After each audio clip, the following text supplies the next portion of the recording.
Hi folks, welcome back to Math 2, Unit 6, Coordinate Geometry. This is Lesson 6.5, Completing the Square. In this video, we'll focus on the warm-up for today. So for each expression, what value would need to be in the box in order for the expression to be a perfect square trinomial?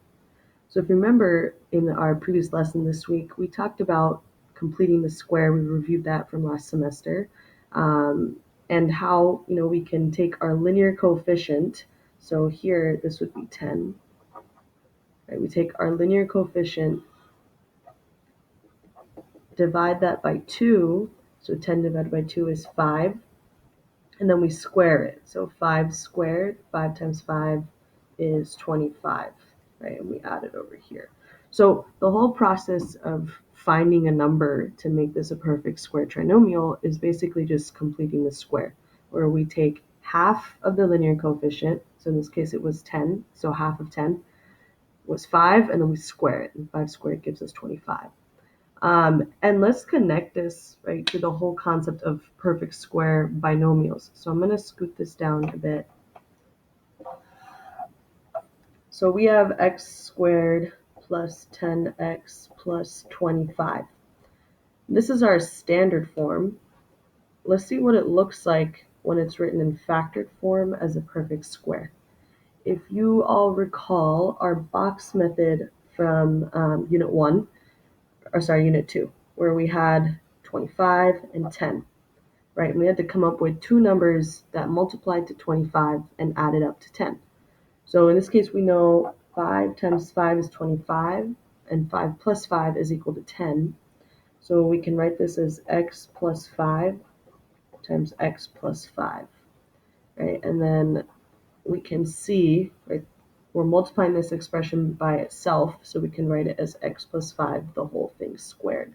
So this expression over here is our perfect square binomial, right? And we can see that if we were to expand this, it would give us the x squared plus 10x plus 25, which is a perfect square trinomial. So that is just a quick explanation, connecting those two forms. Let's go back to our warm-up and look at question number 2. So now our linear coefficient is negative 16. Right, so if we do negative 16 divided by 2, that gives us negative 8. And then if we square that, negative 8 times negative 8 is equal to 64. So we're going to add 64. In number 3, our linear coefficient is 40. So we can do 40 divided by 2, which is 20. And then we do 20 squared, that's 20 times 20, which is 400. All right, and for our last one, we have x squared plus 5x plus blank. So you'll notice that in all of these, right, the linear coefficients were even numbers. So it was pretty easy to divide by 2 and get a whole number. We can still use the same process here. It's just going to look a little bit differently. So we have our linear coefficient, that is 5. So I'm just going to put an arrow here. We can still say 5 divided by 2, but I'm going to kind of write it like this as a fraction. So we still know this means 5 divided by 2, but I'm writing it as a fraction. And then we are still squaring this, right? So think of this as like 5 squared over 2 squared, right? The exponent goes to both the numerator and denominator here.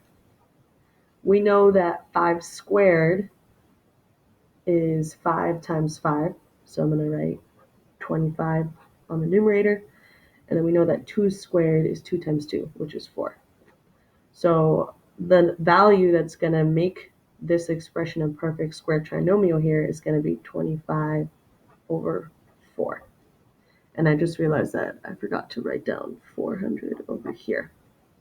So folks, just finished our warm-up. Remember that to make an expression a perfect square trinomial, we just have to figure out what value completes the square, right? And to complete the square, we're taking half of the linear coefficient. So in all of these cases, it was just the number in front of the x, taking half the linear coefficient and then squaring it to get the value.